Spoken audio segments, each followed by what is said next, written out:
What is up, everybody? Welcome back to another edition of the Sheehan Show here on Sherdog.com, and it's the top 5 bets for the weekend in mixed martial arts today as UFC 278 goes down over in what I'm sure is a beautiful Salt Lake City in Utah, and also the Professional Fighters League have the last playoff event of the year. On my preview for that, I said the last pay-per-view event of the year.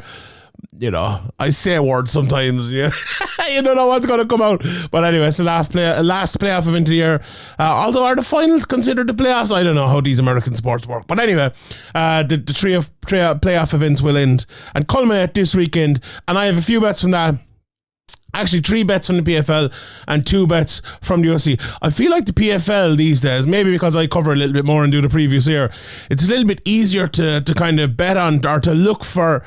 Do you know what? Like, I'm not the biggest, giving you plus 350 bets to win. I like the ours minus 350. I like the plus 185 kind of bets like that. Throw them out there, get people thinking and things. And I think the people who listen in like that as well. Leave your bets below before you even listen to this, or maybe after, whichever you want to do. Leave your one best bet for the weekend in the comment section below if you're listening. And if you're watching on YouTube, and if you're listening somewhere else, go on over to YouTube and leave your bet there as well. I will be in the comment section having a look and seeing who gets them right and seeing who gets them wrong. As always, please bet responsibly. I say that every week, and please do that. Don't bet more than you can. Last week we had a great week. The Flier, but out of the 3 bets, there was 1 no contest. Out of the 4 bets, there was 1 no contest, and 3 of the bets won. So it was a pretty good week. Pretty good week now. Last week in terms of the betting, we had a few bad weeks, but we've rebounded back now in the last 2 weeks. It's been pretty good. So, 3 bets out of the 4, and then the Flier, we know what the Flier is. I'll take that any week, and I think most people would take that any week. So that was pretty good betting out of us last week. So let's talk about this week. And it's a mammoth weekend in the world of mixed martial arts. These PFL playoffs have been, do you know what, the last couple of years especially, where I've been paying lots of attention to them, obviously covering them. They've thrown up a lot of very interesting results. Obviously, you saw it with Rory McDonald and Anthony Pettis and others as well. And there are a few underdog bets in there that you can always start to find. And then with the UFC, sometimes it's a little bit harder, I think, these days, because there's a lot of people coming from the Contender Series. You don't know really what their level actually is. There's some good people coming from the Contender Series, and there's some people you're like, oh, should they really be in the UFC coming from the Contender Series? So it's tough to actually gauge, whereas in the PFL, you see them fight like 2-3 times. And if they've been there a couple of years, you see like 5 fights at a certain level, and you can kind of very much gauge what they are like. I think it's a little bit different from the UFC this year. Anyway, or these days even. Anyway, we'll get into our bets.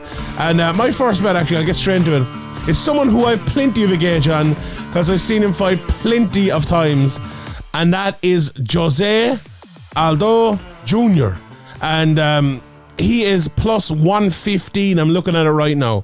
Plus 115, which is, to me, is absolutely crazy against Merab Dvalishvili. I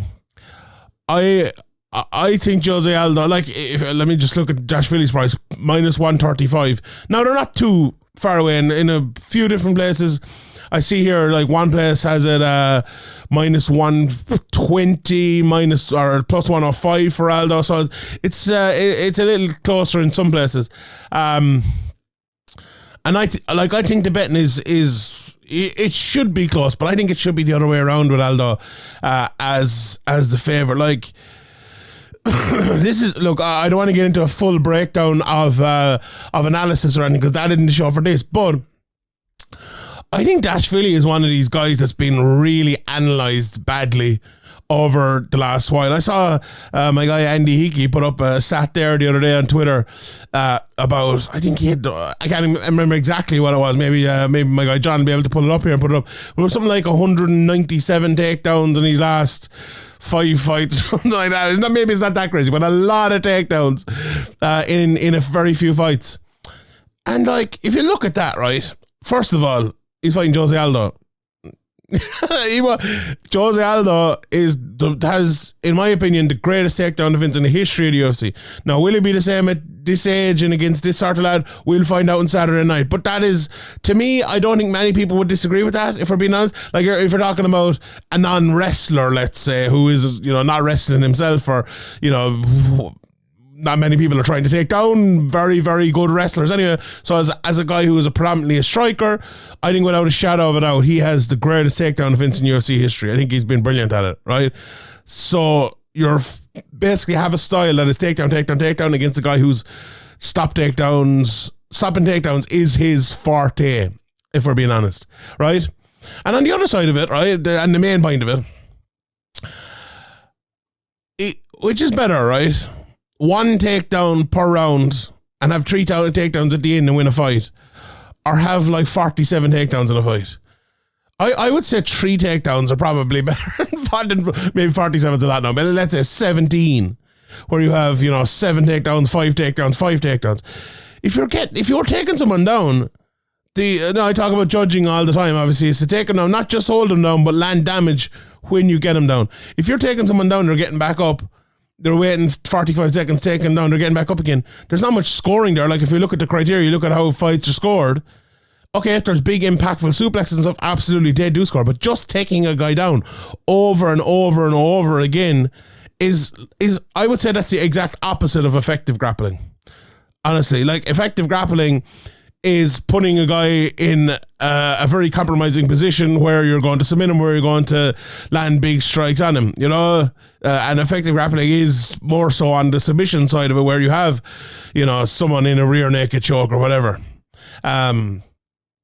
So like, just that number, I think if people think about it for half a second, they'll know it's deceiving, because it's actually, I think it's a negative number more than a positive number, honestly. Like, if you can, it's just inefficiency, really. Like, it really is. And those takedowns are doing nothing if you need to get another one in 45 seconds time. Like, if you have 17 takedowns, what good are the first 16, really? Unless, okay, in the middle of them, there's one big takedown and you land 2 minutes of damage on top. Absolutely. Then, yeah, perfect. But like, I think it's one of those ones where, like, oh, he's getting so many takedowns, he's brilliant. I don't know, is that necessarily the case? And what I've seen, and maybe I'm overanalyzing that point, but I think it's a point that's been massively analysed over the last while, and it's the main reason everyone's given for Dvalishvili being, the next guy. And it's the reason I would give for him not being the next guy, honestly. Now, do I think he's a good fighter? Do I think he's good in other areas? Absolutely, yes. Without a shadow of a doubt. But I think he's overrated. I really do. I think he's young in his career-ish as well. I think he's a guy who could improve. I think he's a guy who needs to probably lose this fight to improve. And I say that's a very blunt thing to say, I suppose. But he's the sort of guy who needs to be shown that all of those takedowns aren't the way forward.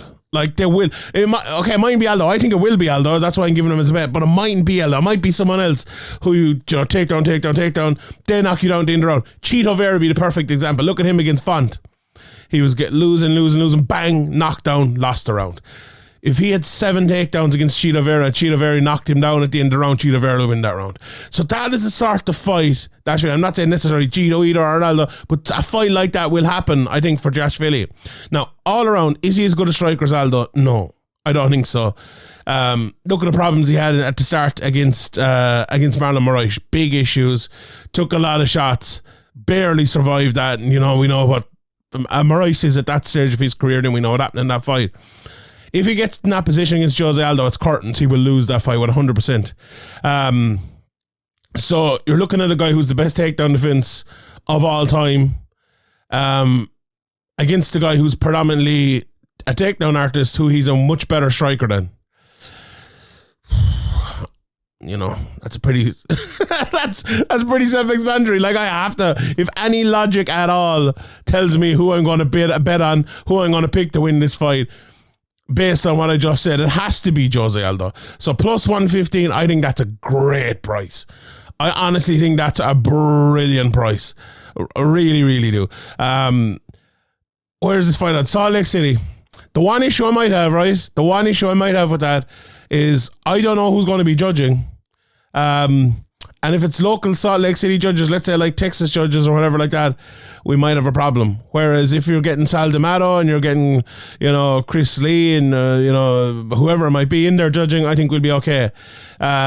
But yeah, maybe hold off on this bet until you see who's judging the fight and then go for it then. But I think Aldo win at plus 115. I think that's a great price.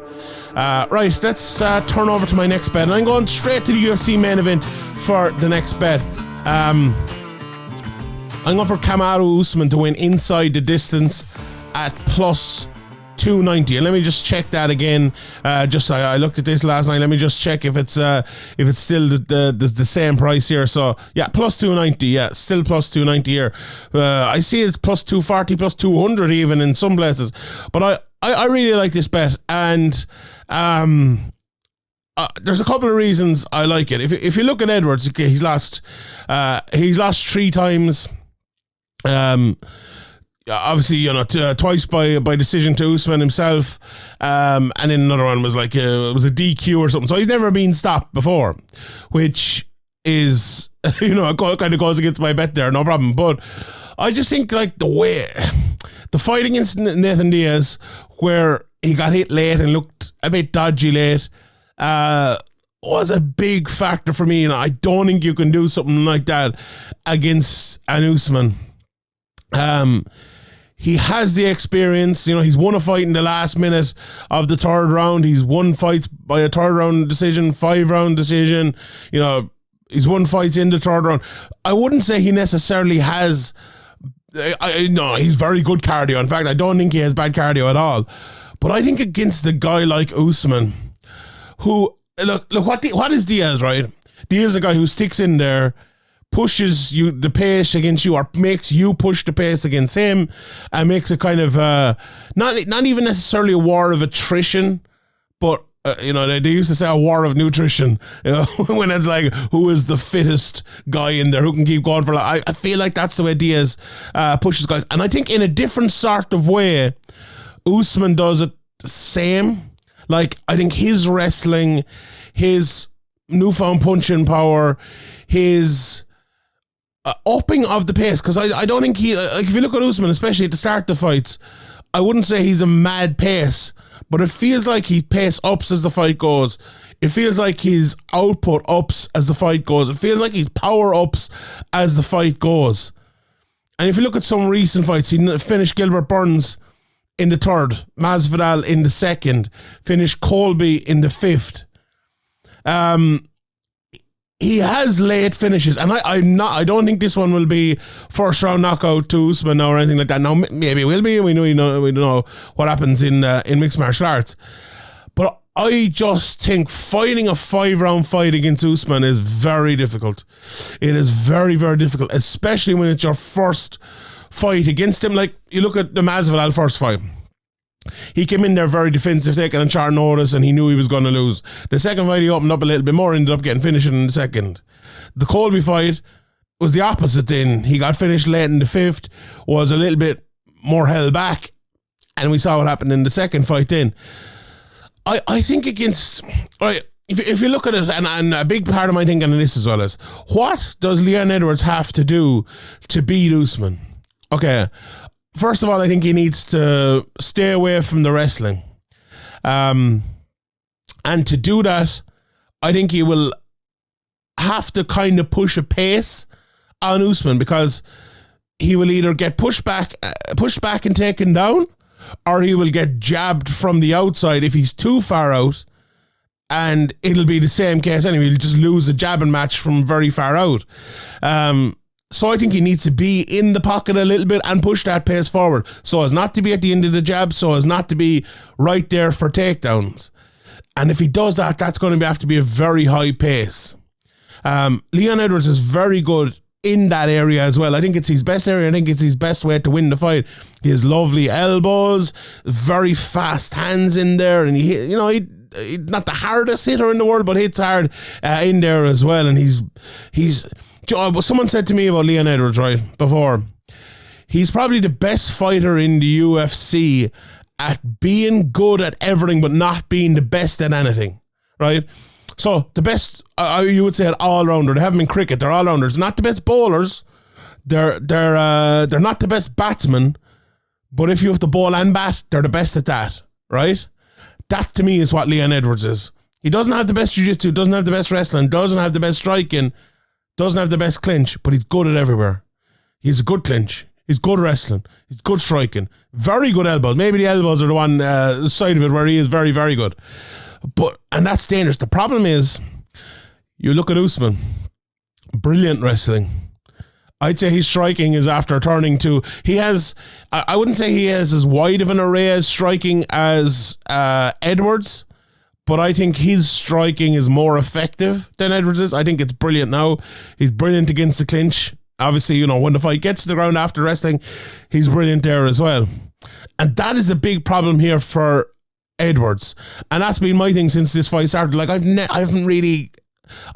really excited about this fight, to be honest, because I just think Usman is better in every area against a very good guy.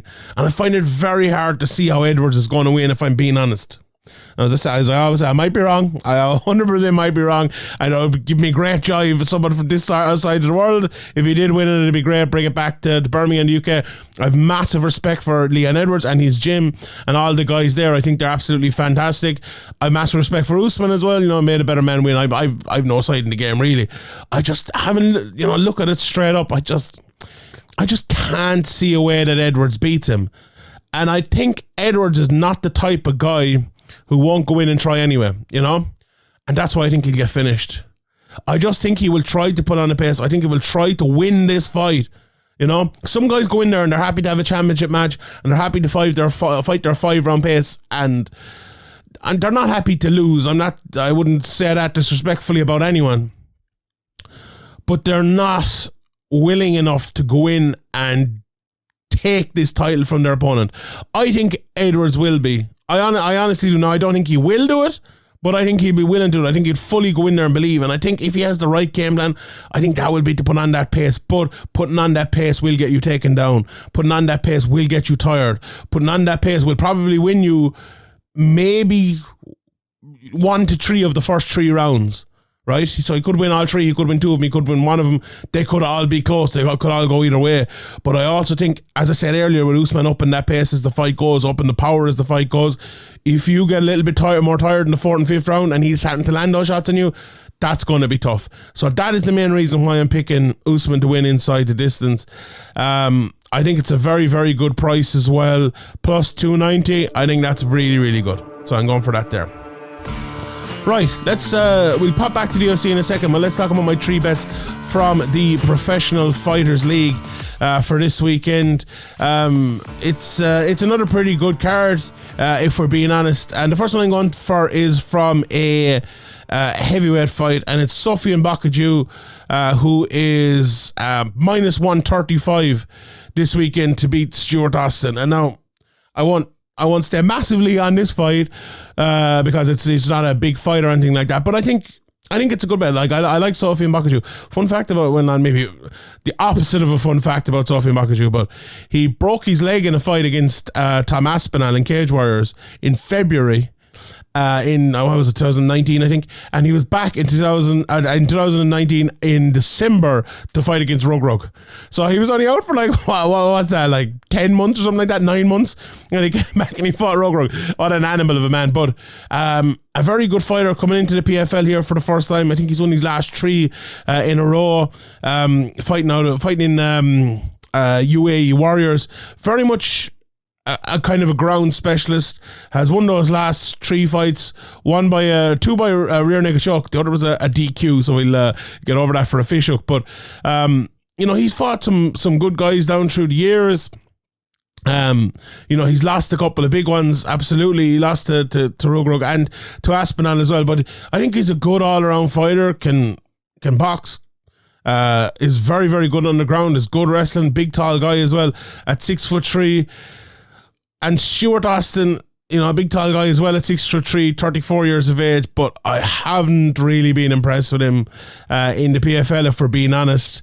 Got banged out of there in these two fights, 31 seconds by Hinton Ferreira and Bruno Capelosa with 36 seconds left in the first round as well. He's been knocked out by Johnny Walker and Dancheli Ambula.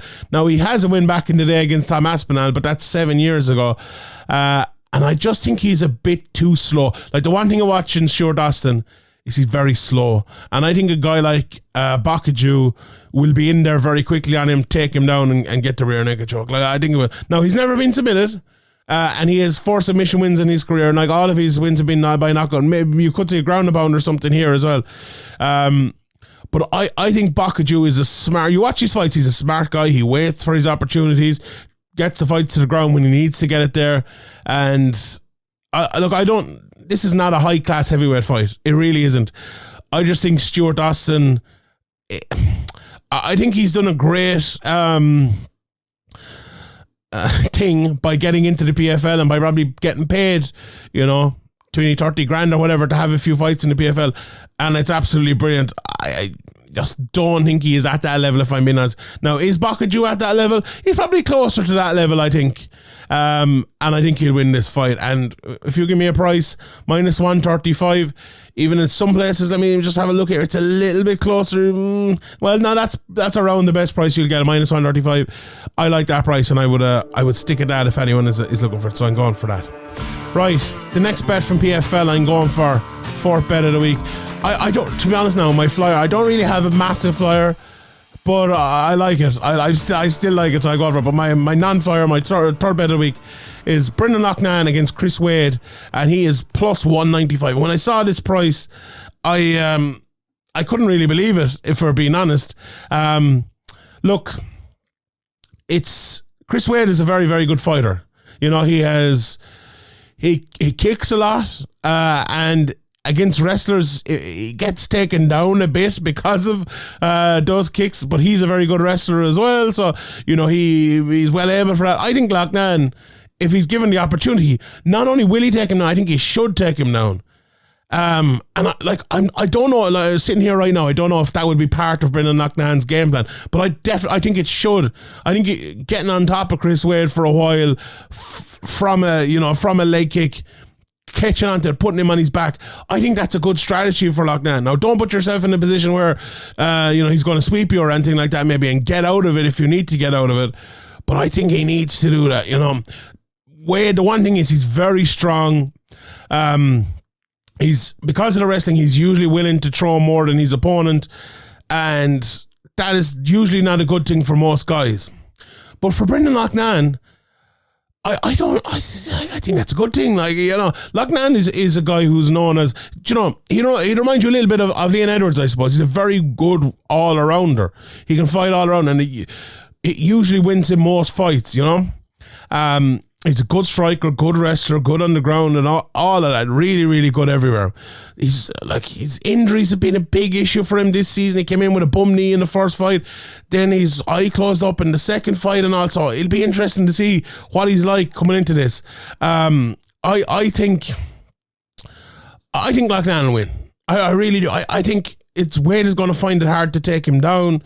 We saw Loughnane last year in the fight he lost, and it was one of those fights where I actually had him winning because the takedown shouldn't have scored as much, I think, as it did, and he is good in that position. That was against Kabulev, obviously. He's good in those positions. I really, really like him in those positions. When he gets taken down, he doesn't let much damage get there. He's good at getting back up when his knee is all right as well and stuff, and he can survive in those positions. And on the feet, the thing about Loughnane, if he can survive in those positions, if he gets put there, doesn't eat too much damage, he always wins by a little bit on the feet, I think. And if he can win by an extra bit on the feet and maybe get in a takedown, I think he can win the fight. Look, there's no doubt about this. If Loughnane goes out there and he doesn't fight smartly, he'll lose the fight. But I think if he does fight smartly, I think he'll win the fight. I think this fight is more down to Loughnane than it is down to Wade, if I'm being honest here. I really, really do. I think this is a big moment for Loughnane. This is you show up, you fight the right way and you win, and you get into that final, you fight for the million. This is the big moment. Loughnane has been, people talk about Paddy Pimblett all the time. Loughnane has been a massive prospect on the UK scene for, linked to Paddy Pimblett inexorably almost over the last few years, because they were the two guys on the way up. Very different sort of fighters, very different sort of characters, but this is the time for Loughnane to shine. This is it. He has to win this fight, and I think that's the sort of fight Loughnane will win. And I'm picking him here plus, what did I say? Plus 195. I think that's a great price. I think that's a really, really good price. So I'm going for him, and I'm going to claim him as Irish if he wins, because he's a very good Irish name. So yeah, we'll go for him there. Right. My flyer of the week is just this week. It's a straight up bet. It's a straight up bet here, and it's Ryoji Kudo to beat Bubba Jenkins. It is plus 325, just straight up, just for him to win the fight, plus 325. Anyone who's listened to my PFL previews this year knows I have a soft spot for Kudo. I think he's really good. I think he's really, really, really good. He's a counter fighter, so fast, so powerful, really good takedowns. His size is the issue, I suppose, for the division, but I really like him. Now, Bubba Jenkins on the other side, then he's a good wrestler as well. He's southpaw, he jumps in with his striking.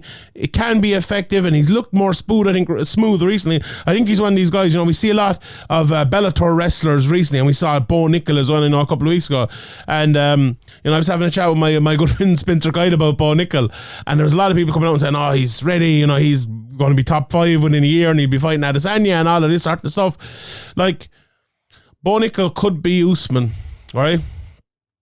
But he could also be Bubba Jenkins, right? So very good wrestlers coming through, who one of them goes to the very top, but one of them is like a good fighter, but it takes him like 6 or 7 years, or maybe even longer, to find his stride. Now, I do think Bubba Jenkins is just about found his stride. Now, he's had good wins along the way, he's had losses along the way and all of that, but that can happen with these very good wrestling prospects coming through. And Bubba Jenkins is the example I use because he's up here in front of me. But, it could be, there's many other examples out there which it could be.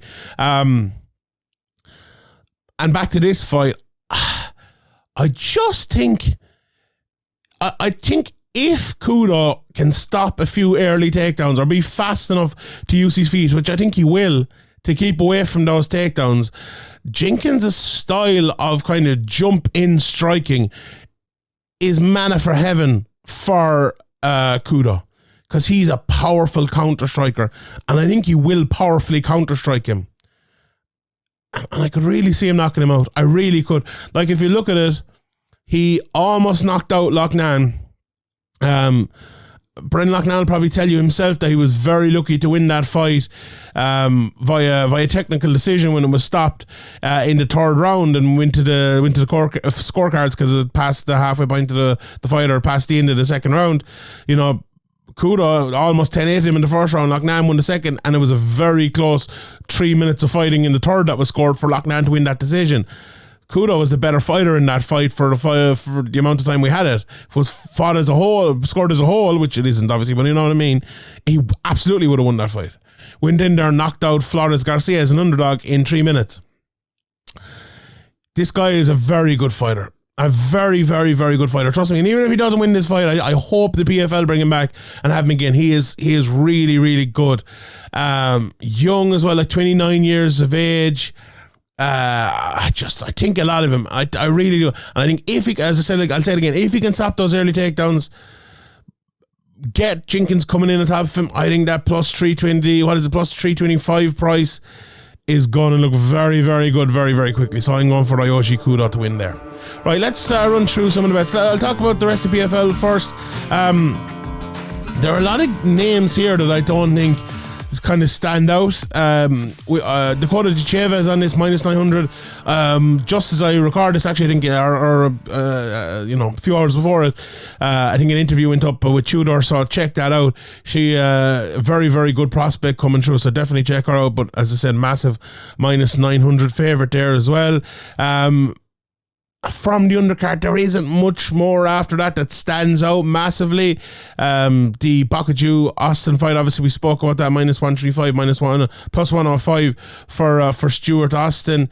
And then the bets from the others, Larissa Pacheco is -650, plus 475 for Alina Kalinic, and then the Kayla Harrison fight -3,000. You can't be betting on that. Plus 1,700 for Jindrova, Loughnane plus 95, plus 195, -245 for Chris Wade, and Jenkins is around. You can get him as good as -400 here if you fancy that. I don't like that at all. Plus 315, plus 325 for Ryoji, Kudo, much better prices. I'd definitely be going for Kudo there. So look, it seems like the two women's fights are blowaways, and the betting here seemingly feels like the two men's fights are as well. I don't think they are by any means. I'm picking the two underdogs, so I definitely don't feel that way. So interesting there. Right, let's talk about the UFC. UFC 278, indeed. Usman and Edwards, the straight up moneyline price is -180. For Usman, -180. Sorry, -380. He's -180. If he was -180, I'd be backing him. -380, plus 315 for Edwards. Interesting one there. The over-under on 3.5 rounds, -215 is the over. Under is plus 170. The under 4.5 plus 150. I like that. I like the under 4.5. Although I kind of like it. It could be over 4.5 and under 5. Give me the under 5. I like that. That's the one I already gave you for Usman. But yeah, fight to go to a decision, -140. Fight doesn't go to decision, plus 110. I like that one. No, it's 50-50. Let's be honest, it is 50-50. But very, very interesting in some of those prices there. Usman, fancy the KO plus 275 for Edwards, plus 475 for the KO. The submission plus 1,200 for Usman. For Edwards, plus 2,500. If you fancy Edwards to win inside the distance, plus 425 there for that one. Obviously, I've given you the one for Usman to win inside the distance at plus 290. That's kind of changed around. I see it in some places here. It's plus 200, plus 240. I said that earlier on as well. But yeah, it's interesting, the divergence in that one there. So a lot of interesting bets there. Rockhold and Costa is a very interesting fight. Plus 285 for Rockhold, Costa -350. Now, I think Costa is a massively overrated fighter. But Luke Rockhold has just been out of the cage for too long to bet on him. So I think the line is a little bit big, but I do think you win. Costa KO is probably the bet here at -150. If you like the Rockhold submission, plus 700. Now, I think a way Rockhold could win this fight is go in, take him down and submit him, because I think his jiu-jitsu is going to be way bigger. And if there was that, I was looking at that as my flyer of the week. Rockhold submission plus 700. I think that's, if there was one bet I was going for in that fight, it would be that Rockhold submission plus 700. I think that's a great bet. I really, really do, because I even though I think Costa will win, right? If you want to bet the price instead of bet the man, I think if you don't trust Costa, which I really don't, and you think he might find a way of losing, that it's plus 850 in one place here. I'm looking at it even. I think that's pretty good. Honestly, I think that's pretty good. Plus 1,000 for Rockhold to get the TKO KO if you fancy him ground about, maybe. Not bad either. Have a little flutter on both of them and avoid the rest of it, maybe. Aldo and Dvalishvili. Aldo around the plus 115. Dvalishvili -135. The Aldo decision, I think, which is most likely, is plus 185. Dvalishvili decision plus 150. Now, if you fancy Dvalishvili and you fancy all those takedowns, I think that's a good bet. I don't think this one's finishing inside the distance. The fight to go to decision, -190, plus 155. Not to go to decision, I think that's a pretty good bet as well there.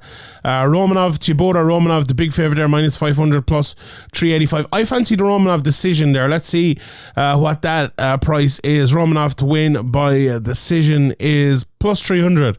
That's the bet I'd be going for there if I was to pick one out. Hunsucker against Pedro. Pedro's a massive favourite, minus 800. Pedro's hit and miss, so I wouldn't be betting on him at plus minus 800. I do think he'll win the fight, but I wouldn't be betting him on that price. Jared Gordon, minus 265, plus 225 for his opponent, Leo Santos. Pudilova, minus 130, plus 110 for Wu. Then we have Luis Saldana, plus 280. Big fan of Sean Woodson, love his style. Minus 340. Agnelusa is the underdog here, plus 135 against AJ Fletcher, minus 155. Miranda Maverick, very, very good prospect coming through. She's minus 600, and that suggests that. Plus 450 for her opponent, Shana Young even. Emir Albazi, another prospect, minus 400, plus 330 for the brother of Figgy, Francisco Figueiredo. And then we have Victor Altamiro is a minus 184 favourite against the plus 159 underdog of Daniel da Silva. And then Paran is plus 145 against minus 165 Ling. So that is it. I will recap my bets before we go. Jose Aldo Jr. and plus 115 to win straight up against Merab Dvalishvili.